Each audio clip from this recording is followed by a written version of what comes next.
Dear students, faculty, staff, and guests, first I would like to thank you all for being here. We're pleased to have Mr. Jane Peter Olters, the Director of World Bank in Kosovo, in our campus today. The Economists Club, in cooperation with the student and government, has invited Mr. Jane Peter Olters to elaborate on the topic on Kosovo's economy and growth opportunities, and also offer the possibility to interact with the students of our community. Now I would like to proceed with a brief biography. Mr. Olters joined the World Bank in 2007, when he served as country office in Montenegro till 2011, and from 2011 he holds the position of country manager in Kosovo. Mr. Olters holds a doctorate degree in economics from McGill University in Canada. Please join in welcoming Mr. Jane Peter Olters, the Director of World Bank in Kosovo, for his speech.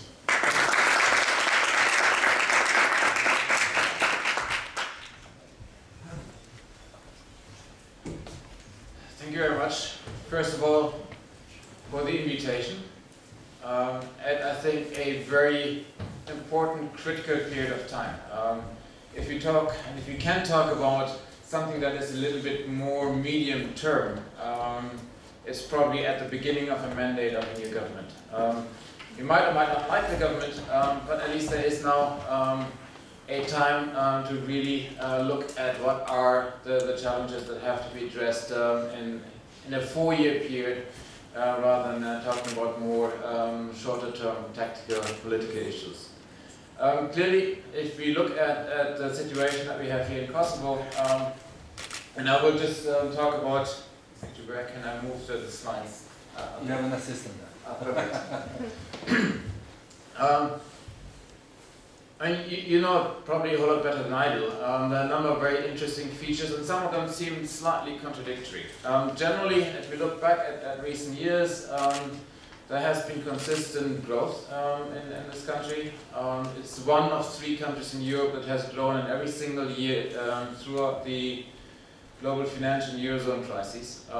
It's been solid, it's been resilient, but it's not been spectacular. And I think just to make that point, if you look at the 2011-2014 growth experience in Kosovo, relative to other economies in the world over that period of time, you see it is roughly average.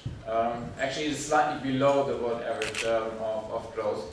It is better than emerging Europe. It's certainly better than the EU.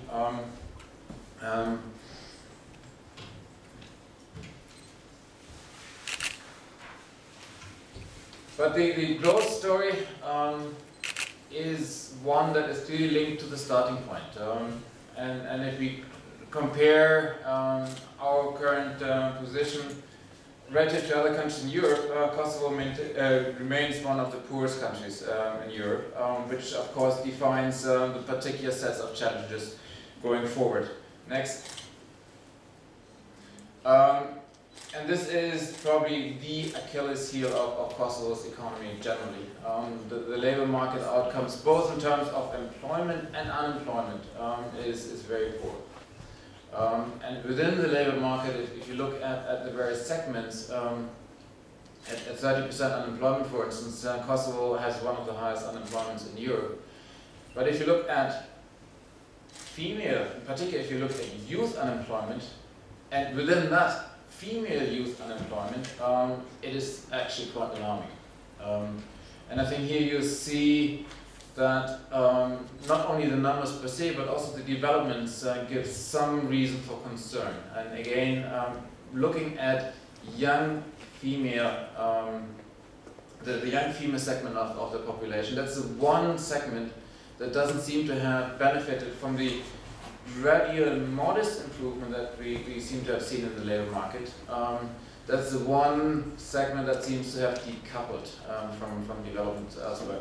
And you see this here at the very lower corner, at an employment rate of just 4.6%, it stayed stable, while unemployment has increased. I don't know whether anyone was there yesterday at the D4D discussion on the integration of women into the labor market, but this is sort of the one part that is really critically important to ensure that the focus will include and will have to include the female segment of the labor market, because Kosovo in the end cannot afford not to. Like any other features, if you have several candidates that apply for a job and you do not pick the best and most productive one, a company suffers. If you do that consistently on a country level, that has a clear development impact, and that clearly is not only a gender issue, but it's also a minority issue, that's ethnic, religious, linguistic. Next. Second big Achilles heel of the Kosovo economy are still very large external imbalances. If you look here at the difference between imports and exports, you see, I'm sure you know it, it's still a very import-reliant economy. We see slight increases in exports. January to September, there was 6.4% increase in export. Interestingly, a very large increase of about 115% of export went to Serbia. Macedonia is a very important trading partner, so there is something that is developing in terms of regional integration. I think that is a good sign that so taking the steps from import substitution that I think we see particularly in the agriculture sector, food processing, but I think we see also in the figures an increasing amount, but also then as a next step some improvements in terms of regional export before we really get to try to become competitive as a country in Europe as a whole. And that is, I think, in the end, one of the big advantages that Kosovo has. It is right next to a very large market with a high purchasing power. 500 million customers within the EU, and Kosovo has privileged access to that market. So I think in terms of a longer-term objective, there is a very strong feature that, next slide, we can work on. These were sort of the what I see the fundamental preconditions in this debate that I hope we, Kosovo, you amongst yourselves, you with the politicians, are going to have in terms of ways to accelerate growth. If you look back and if you remember the first slide, the growth differential between Kosovo and the European Union has been 2.6% during the years 2011-2014. A 2.6% growth differential, which in itself is not bad, but what are the implications? At current levels of per capita GDP, which represents about 11.1% of the EU average, it will just take a really long, probably far too long time period to catch up with the average income level in the EU. And I think the quintessential challenge in economic policy making is to see ways to accelerate growth rates and so doing reduce the time that is required to reach EU income levels. And even though year by year any acceleration in growth might be low and it doesn't have any tangible impacts, the compound effects are very large indeed. So if there is a way to increase growth, the growth differential from about 2.5 to 5%, we can reduce the time to catch up with the EU from 80 to 40 years. We essentially cut it in half. 5% growth differential, given that the EU is not growing very fast at all, and it's just sort of has been less than 1%, is not impossible if you see what are the potentials. I mean, at this stage, it is mainly catch-up growth. Moving towards the technological and innovative frontier, and then close the gaps that I identified here. So a lot of those decisions, as can also be seen by other countries that have tried to take advantage of this catch-up, can be done. there has been, and you can find it on the internet, in 2008, the worst possible year to publish that. A very important report called the Growth Report. It's been a commission by 22 economist policymakers on the highest levels that have recruited a lot of others. They've tried to distill what are really the lessons learned from those countries that over a period for more than 25 years have grown by more than 7%. In the end, there were just 13 countries that have managed to do that.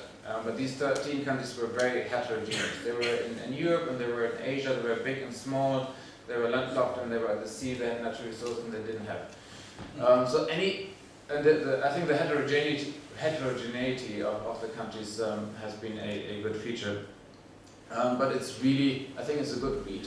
It's written quite nicely. It has very important lessons that I have integrated to some extent in the next slide, where I sort of try to also structure for myself what would need to be done, where things would need to be done in the attempt to accelerate growth rates in Kosovo. There are sort of in summarizing the last few slides, two, I think, defining features of Kosovo's economy. On the one hand, on the macro fiscal side, Kosovo has maintained stability. You have maintained monetary and price level stability, largely because you have adopted the euro as a sole legal tender.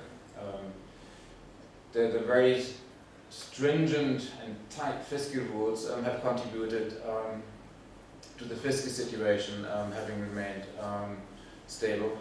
Again, maybe not for the right reasons, but in 2014 again, it looks like the budget deficit will be at or below 2%, largely because capital expenditures were far less than they were initially budgeted, but also countering the fact that the revenue taxes came in much slower than had been budgeted initially. But this is in many ways a strong feature. Public debt is still at about 10% of GDP. Might be twice that if we take into account London and Paris Club, but that hinges directly on, which is currently serviced by Serbia. And it automatically becomes Kosovo's if and when Serbia recognizes Kosovo's independence.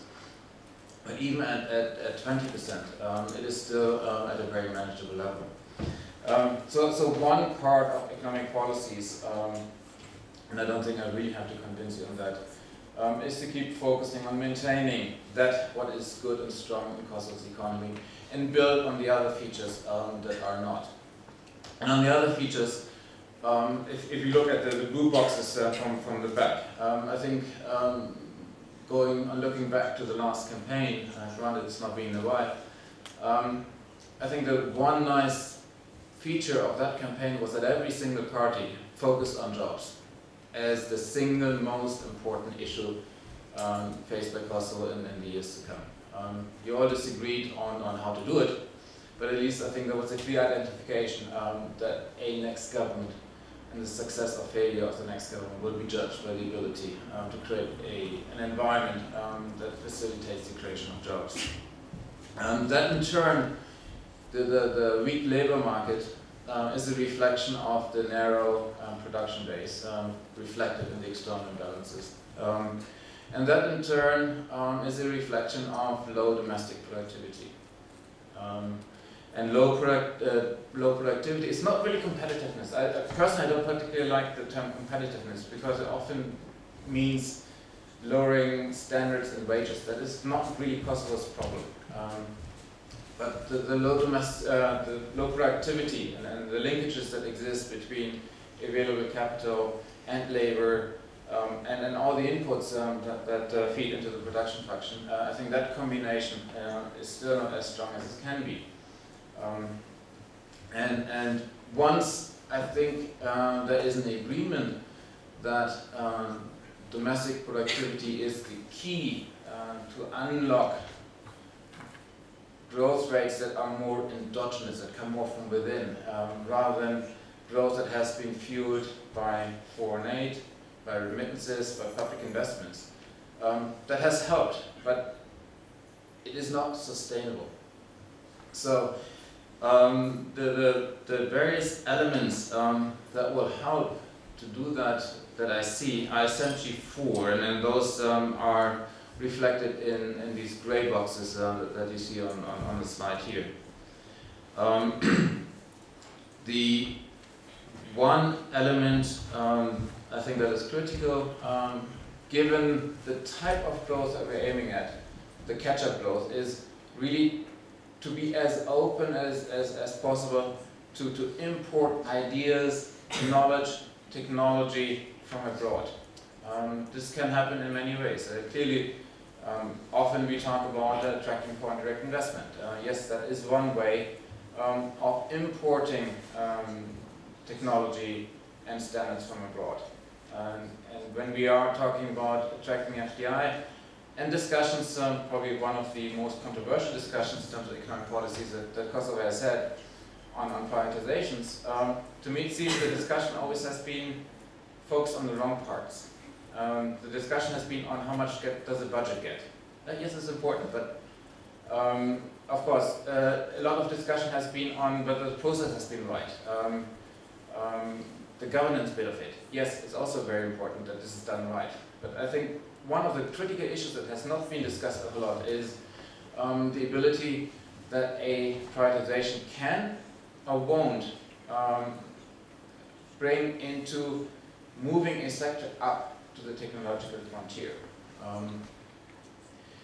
and increasing productivity in that particular sector. I think if we look, for instance, at the banking sector, where we have seen quite a bit of foreign investment, that has developed into a sector that has moved in this direction and has helped in a number of ways to be one of the anchors of Kosovo economy. Granted, there's still discussions, access to capital, high interest rates, a very conservative conduct of the banking sector, but it has not dragged down the economy, and I think net it has helped the economy. And it's a constructive discussion, what else can happen in that sector. Kosovo has a number of industries where the movement towards the technological frontier can bring immense benefits. Energy, clearly one of them. Mining, clearly one of them. Telecommunications, clearly one of them. Insurance sector, clearly one of them. And agriculture, food processing. There are many low-hanging fruits where with some focus and some linkages to what is happening elsewhere, this can be achieved. The other area, and I think you're the best example of that, is foreign education. To link that with domestic education. The more education is open and there is an exchange and the ability to effect academic cross-fertilization, I think the more this will help to really make the labor market here an attractive one. That is the one block of just being open. And where Kosovo is trying to do that, and sometimes they do succeed. And it starts, I think the most evident cases are in sports. And you've got world-class athletes, whether it's in judo or in football. And this can be exported to other sectors as well. Second one is probably a slightly more difficult one. And that is the anchor of a growth model going forward. Because in the end, to really realize the investments that need to be done in the private sector and the public sector alike. To do that, you have to forego current consumption against the expectation that the benefits of the future, the net present value of future benefits, if you will, outweigh the opportunity cost of foregoing consumption now. That, of course, requires credible governments that you believe will actually deliver those benefits. You probably know my background is German, and there was, after World War II, this long debate on the economic model for the West German economy. Given the Nazi years and the experience there was a very strong preference by many to have a much more socialist system with nationalized means of production. And it was a very vitriolic debate between two sides whether it should be a more free market-based or more socialist-based economy. And it took about 10 years after the war until this was settled.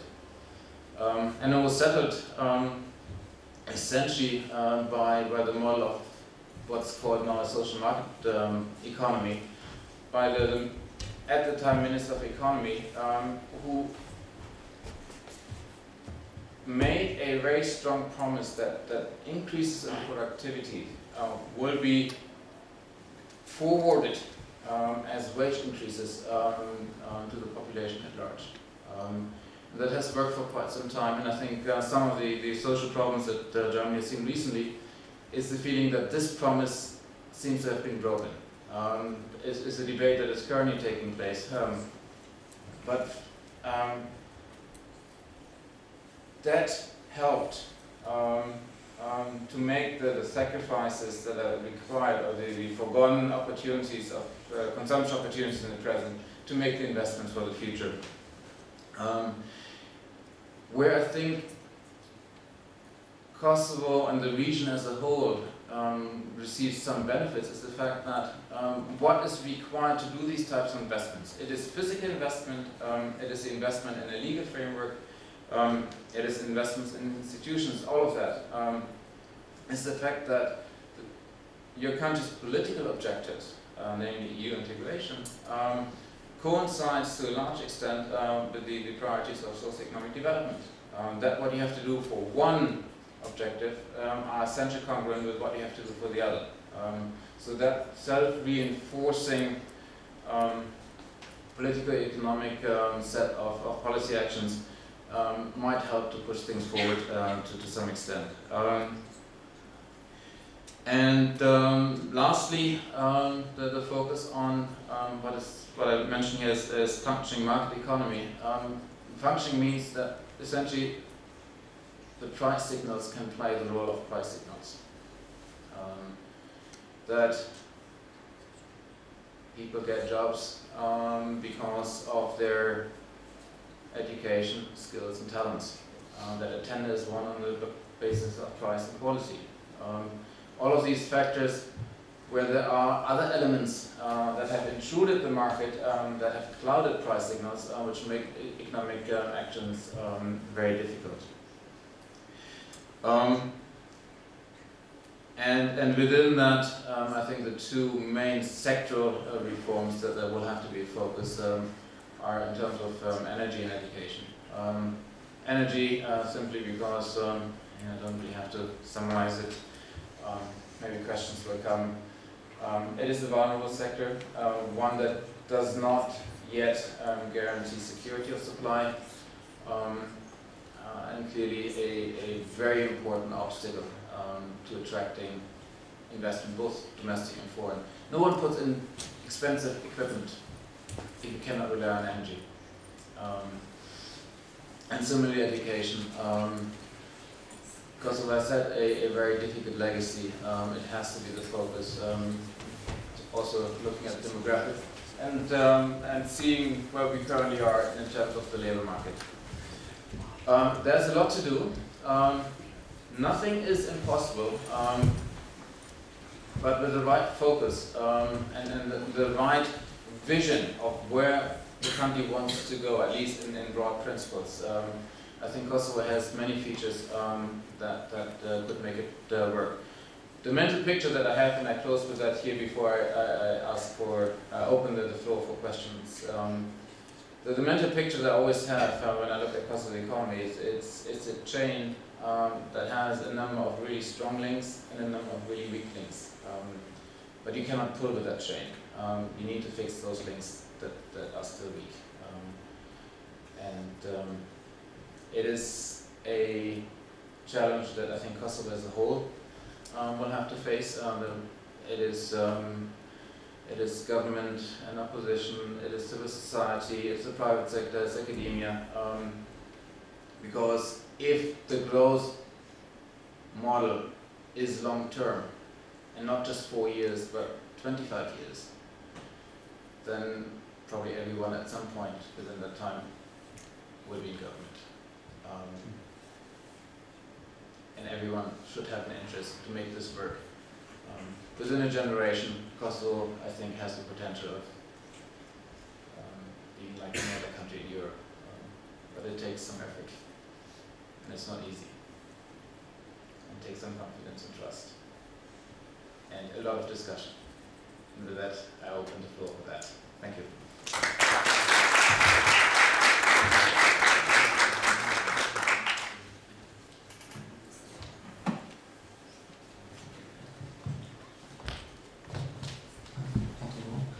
Okay, if any of you want to raise a question.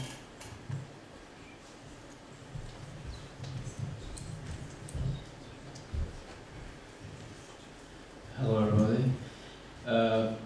Do you think that the privatization of state assets is a positive or negative thing for the economy of Kosovo?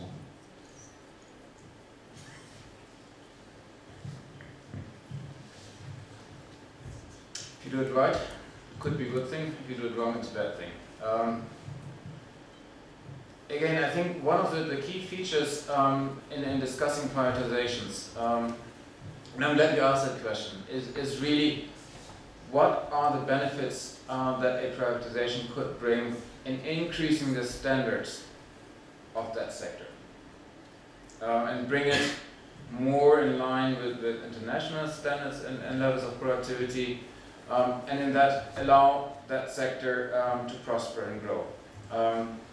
So one feature that is really important is, do you have investors of the quality to achieve that? If you've got a good investor with the ability and willingness to make the necessary investments to move that sector forward and then bring it to the technological frontier, it's a good thing. If not, I mean, there are failed privatizations that didn't work.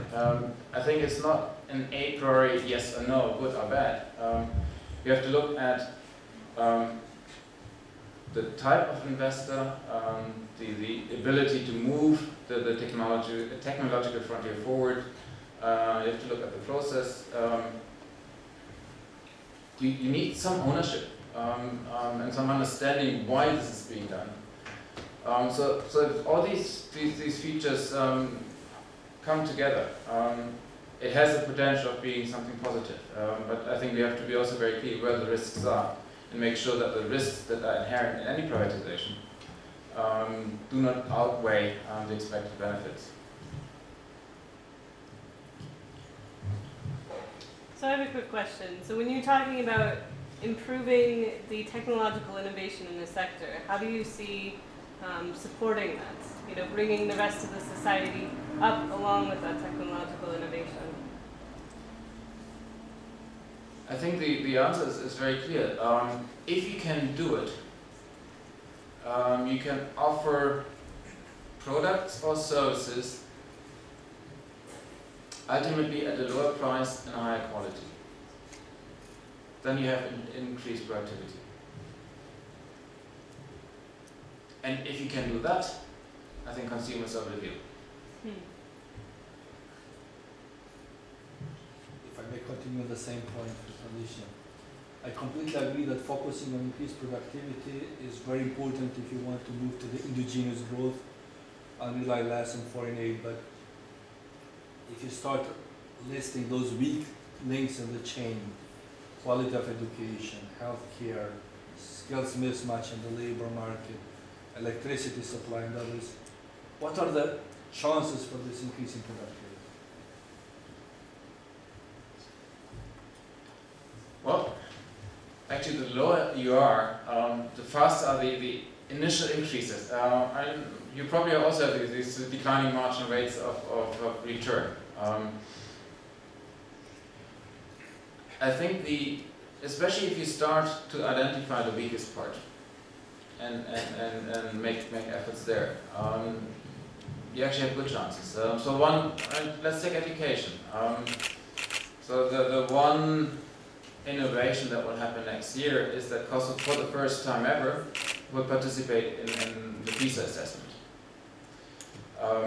Chances are Kosovo will not come out of that in any impressive way, but I think that doesn't matter.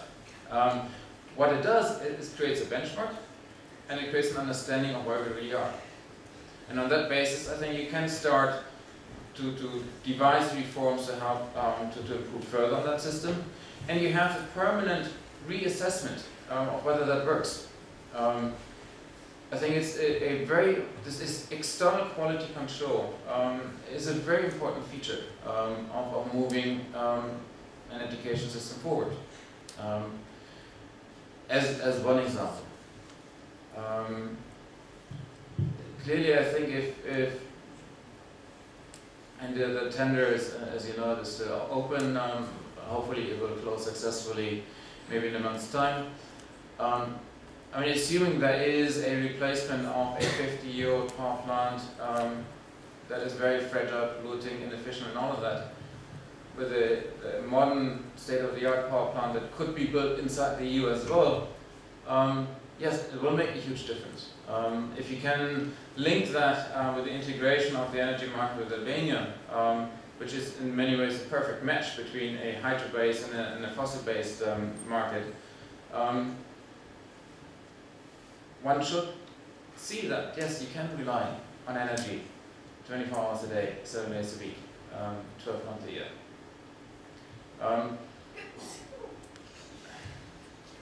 It is this. I know there's a lot of skepticism in the willingness and ability by the public sector to effect these changes. And the first step, I think, in that direction is to actually express expectations. What do you want a government to achieve? By being cynic and say nothing good will come out of that, in itself might prove counterproductive.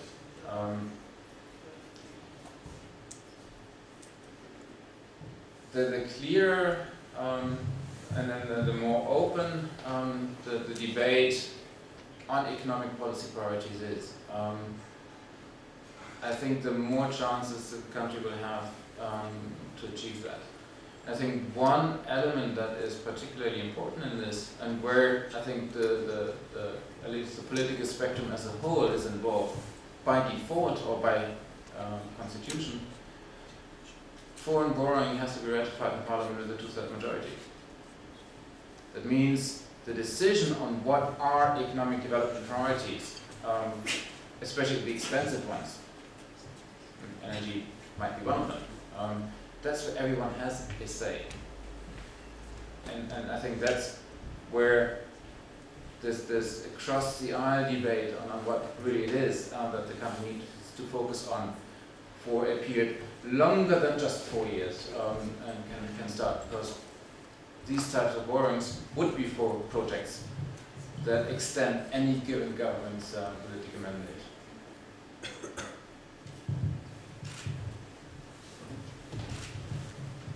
Thank you. My name is Derdan Latifi. I graduated from A.U.K in 2007. Congratulations. I was just wondering, what do you make of the size of the government in Kosovo? What would you suggest to the new government? There's way too many ministries, in my opinion, and consequently, what do you think of the size of the public sector?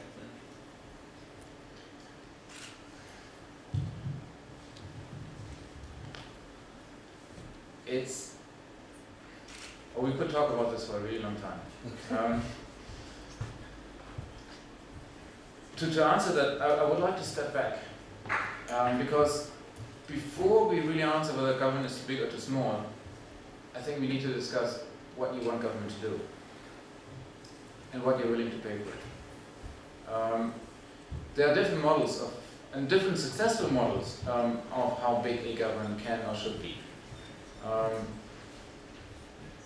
You can make many services private, or you can keep them public. So this debate exactly on what is the role of government in the economy, what do you expect from government, will then in turn have an implication on the size of government. And once you have defined the size of government, then of course you can talk about the structure of government. Would it make sense to have it splintered in many ministries, or can you consolidate that? That's sort of the third question of that. And I think to some extent there is still not a clarity on the expected role and size of government here, and the ability to finance it.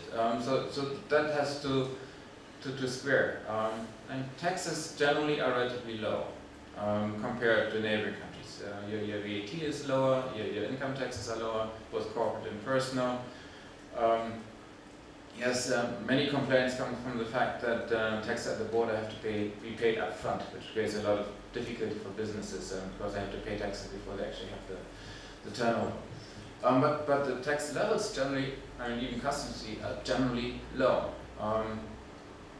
If you look at the size of government as a share of GDP, Kosovo is still among the countries that has a relatively small government, which at this state of development is probably more an advantage than it's a disadvantage. But we have not had, as far as I can see, this much deeper debate among different parts of society of what it really is that you want from government, which is natural. I'm looking at Kosovo's history.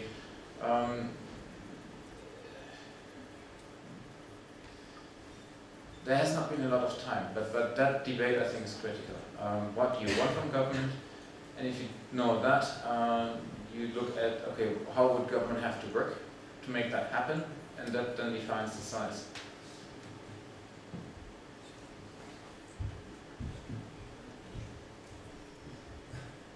Hello, I want to thank you for being today here. My question is, what should the government of Kosovo, the key priority be? I have checked the midterm policy priorities for the 2014 and 2016, but I think that there are just too many priorities and they are not realistic for the 2-year period. So what should be the priority above all other priorities in terms of growth? Thank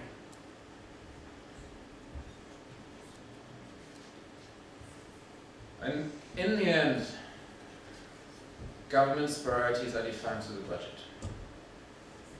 And more broadly over, first and then the medium-term expenditure framework, and then the annual budget.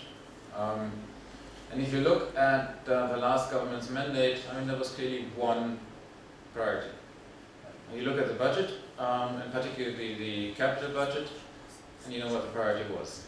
Then the question is, should that have been the #1 priority? And there are different opinions on that, and actually I'm pleased to see that there has been more and more of a debate on. And okay, you can assess the past, and the past is the past, but going forward, where do we put our budgeted resources? They're constrained as they are, so you have to make a choice.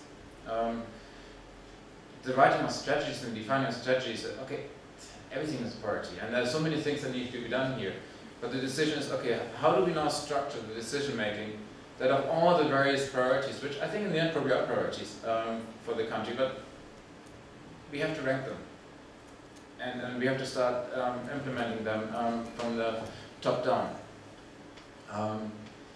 and that will have to go through the budget. Again, I think here in defining some of the really big priorities in the sense of expensive priorities, that requires, by default and through the constitution, the involvement of everyone in parliament. Because in the end, it cannot be financed only through revenues. And these are big initial investments that will require some foreign financing with it and through it. I think that is really important that it is understood that this core consensus, I mean, you can disagree on many things, but there has to be some sort of a core consensus, I think, in the country of where you want the country to move to. And if you get that, I think it becomes a lot easier to not only define priorities, but actually make them happen and realize them. I have another quick question on that point, actually. How do you think it would be good to balance some of these large capital expenditures with improving the welfare and the needs of the household? You know, you look at something like energy efficiency, Kosovo is probably going to gain a lot more from improving individual households, and several of them. But they do still need the capital investments in the power plants and in the transmission lines and in larger scale projects. I mean, there's just not enough resources to go around for both. And so how do you find a way to balance small projects that will make a big difference and big projects that will also make a big difference? And often they're intertwined. And your projection of energy demand over a medium to long-term horizon is a function of the ability to realize energy efficiency investments. Not only Kosovo, the region, the Western Balkans, is one of the most energy inefficient regions in the world. And clearly there are low-hanging fruits. And we are at the point where having not enough generation capacities, having constraints for imports, and a high degree of energy efficiency, and that creates then sort of a set of interlinked policy priorities. I think you cannot look at one separate from the other, which is one of the reasons why the energy sector has been so complex and why it has taken probably a whole lot longer than initially thought. Because these various elements suddenly intertwined, and in many ways Kosovo was unlucky as well. And there was some sort of, I mean, it was way before my time here, but there seemed to have been some sort of agreement in 2007, 2008 of where to go. And then two things happened, well, three things happened. Kosovo became independent. The global financial crisis dried up the availability of foreign finance, and then we started the global discussion on climate change and the impact of that, the Copenhagen Summit and all that. So suddenly what seemed possible in 2007 was impossible as of 2008. And that required a readjustment at a very deep level, on all levels, and a very intense debate on what priorities are. I think we've ended up this debate, no, we haven't ended up. We have moved it forward to some sort of core consensus that energy efficiency has to be one part of the solution to making sure that the energy sector will be able to supply energy to all consistently. We cannot do it without that.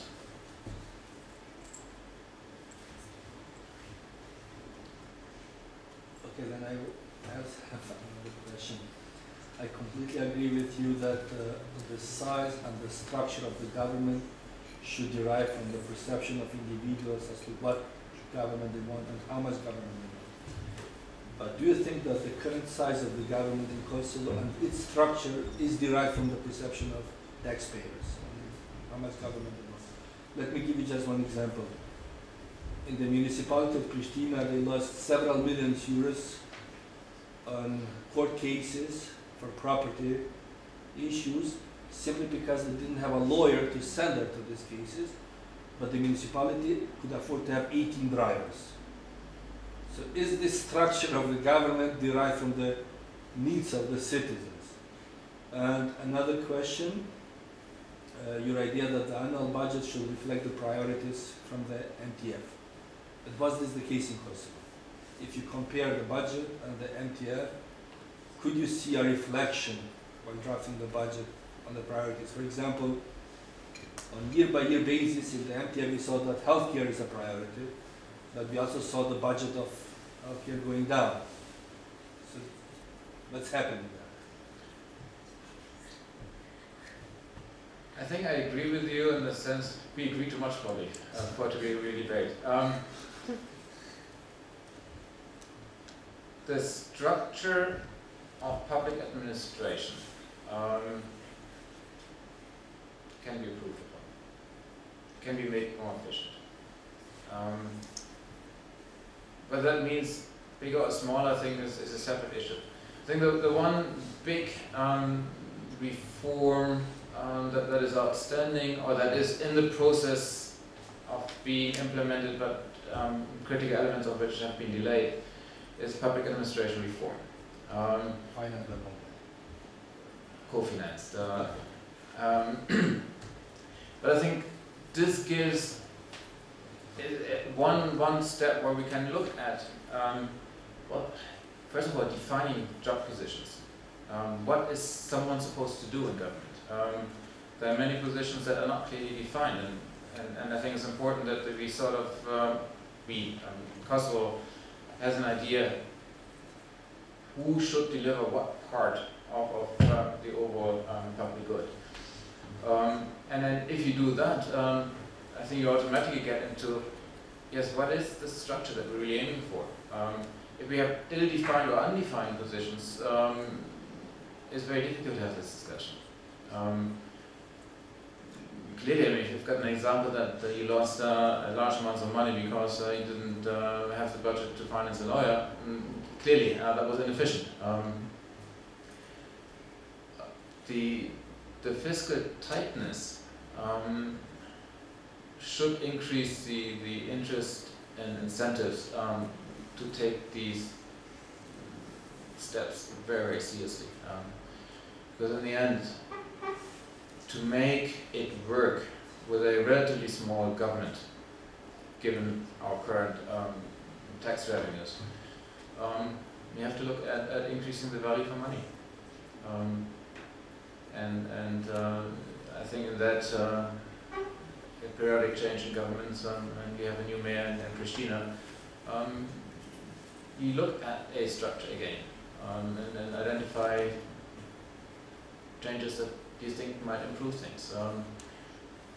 Sometimes it's trial and error. I think there is no scientific formula, at least I'm not aware of one, that would define an optimal government structure. Even if you have it at year X, it might not be the right structure at year X plus 2. Simply because the challenges and the requirements for government change over time. So I think it's a constant process in many ways.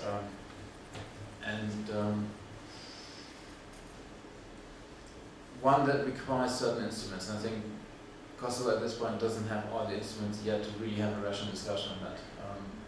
I think, and I hope that with a successful job classification and required TORs, and that these reforms will help to move in that direction on really making the choices of, yes, what it is that we really need, and where do we have maybe access support, maybe even access support in a certain part of government, maybe even just the reallocation might increase efficiency. So I think there are many issues that defy a simple answer. But yes, there are, I think, many opportunities to make government more efficient. You said we need to choose the right investors. Are we doing that?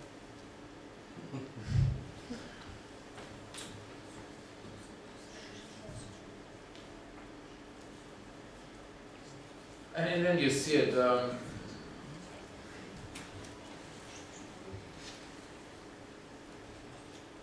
I think in many parts it has worked okay.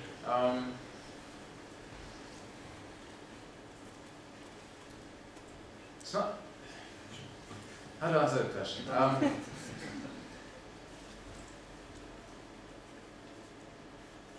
And Kosovo is in a difficult position. It is at this point on no one's A-list of where foreign companies really want to go. Kosovo has to make a case. It has some disadvantages that it can't help. I mean, it is small, and it can't change that. It is landlocked, and can't change that. It has a number of it's a certain stage. It has a certain history. It has a certain legacy. So, I mean, all of that. So, it is not a natural number one for most companies to look at. I think one way that really would help not only Kosovo, but I think the region as a whole is really the more it gets to being looked at a region of, what is it, 12 million rather than 2 million, it becomes a whole lot more attractive. And having the access to the EU, even more so. I once one Kosovo entrepreneur told me, and I think if that sinks in, it will have a lot of potential. He said, what we want to do is to offer German quality at Balkan prices. If you get there, the interest will be huge. Even if you just get halfway there.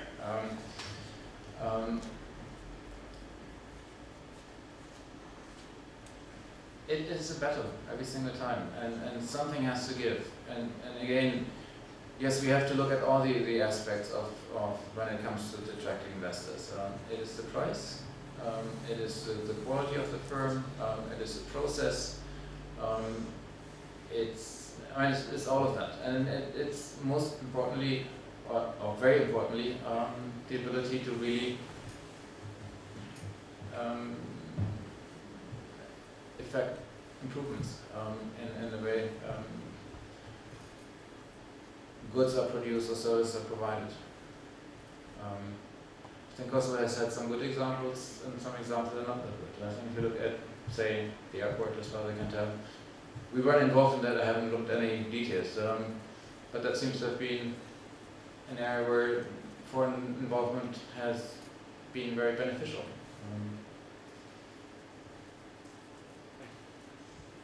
I've got a question.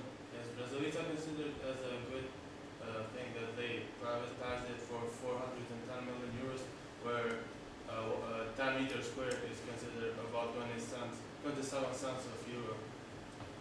Is that a good thing that government did in the time where people are leaving Kosovo due to the lack of jobs?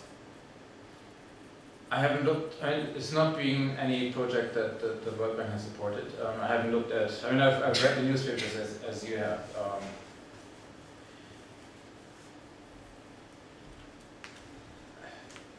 I mean, I answer a little bit hypothetically. As I said, the price is one element to look at.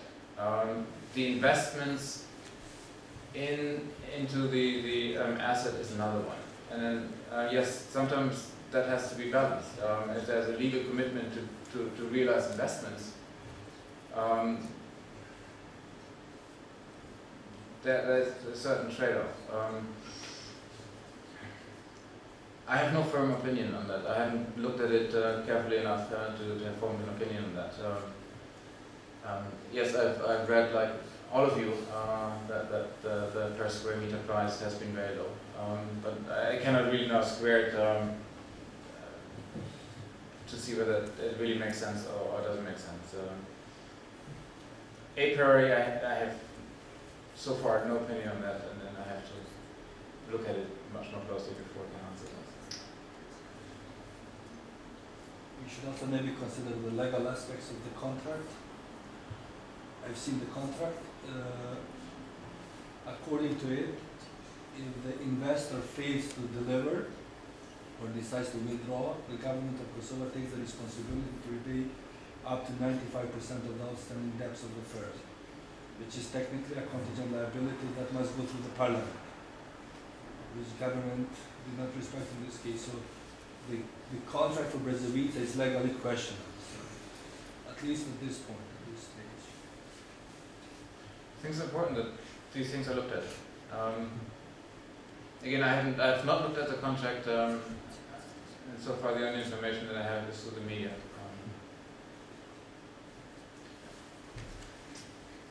I've got a question on another point. You just mentioned earlier that there are some low-hanging fruits, like, for example, agriculture. That was what you mentioned. I'd like to mention that I was born and raised in Germany too, and every time I'm here in Kosovo, I sometimes support my relatives which are working in this agriculture sector. And they sometimes jokingly mention that how much money they would make if they would export their products, their yield, into Germany, for example. And it makes me wonder, what is the main reason which is restricting the Kosovan agriculture from flourishing? I think we are sort of halfway in the process. Certainly if you go back some few decades, agriculture in Kosovo was able to feed the population here. And then we went to a point where more than 90% was imported. We see some changes there. Agriculture is facing, I think, has been and is facing a number of binding constraints. Most important one, I think, in the beginning was the fact that there was not a cadastre system. Okay, the one that existed was taken away and had to be recreated. If you don't have land titles, of course, you have no access to capital. You cannot buy and sell, you cannot consolidate, you can't really do any of that. And agriculture, in the end, is a very capital-intensive industry. So not having access to any capital, you cannot really modernize or grow that sector. The cadastre system is, or has been recreated. It is working, there are land titles now. And you see that the agriculture sector starts to have access to the financial sector. And still at interest rates that tend to be higher than those for other sectors, but even there are some changes. There are now additional layers of support, whether it's the innovation grants, whether it's the interest rate subsidies through the USAID project. There are a number of things that support that, which I think also has helped to allow the agriculture sector to have the capital to have a much more modern, much more productive way of producing. I think the really big issue is the health standards when it comes to exporting to the EU. The phytosanitary stuff and so the way you treat milk products and meat and various other parts.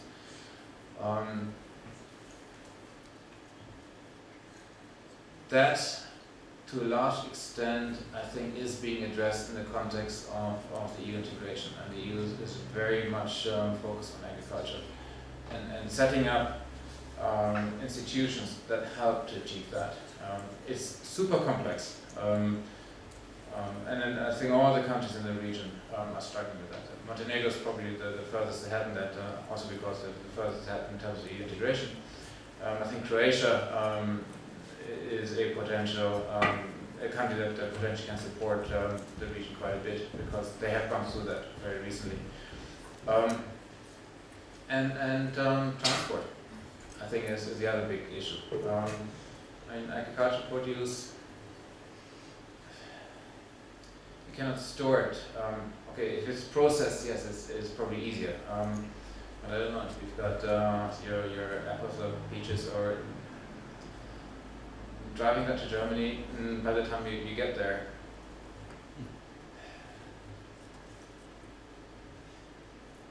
some progress clearly has been made, and I think some farmers have used the motorway to Albania, and with that the access to the port. So it is work in progress. It is,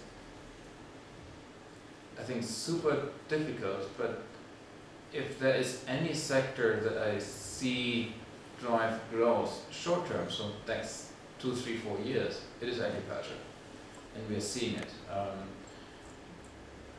You look at the supermarket. Products made in Kosovo, you see more and more of that. It is juice, it is honey, it is jam, it's all sorts of things. And the more, and I think the other thing that I think might prove very helpful, I mean, often you actually have high quality produce in this sector. And I hear sometimes to the extent that the quality is so high that you cannot sell it domestically because the prices are too high, and you rather produce low quality, cheaper imports. If that is still the case, there's still the possibility to link it to the tourism sector, that is restaurants and hotels. Those that check in hotels are clients that could produce that. These linkages to develop those also takes time. It has to be negotiated, and you have to be able to actually guarantee the supply of produce. That's also the other one.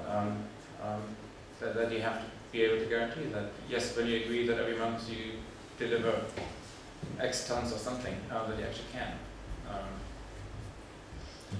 At times it's an economy of scale argument, which is more difficult to handle.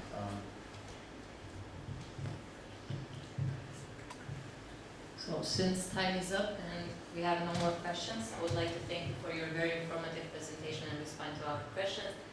This would be considered also one of the best presentations and discussions we have had within 2 years, so thank you very much. Well, thank you.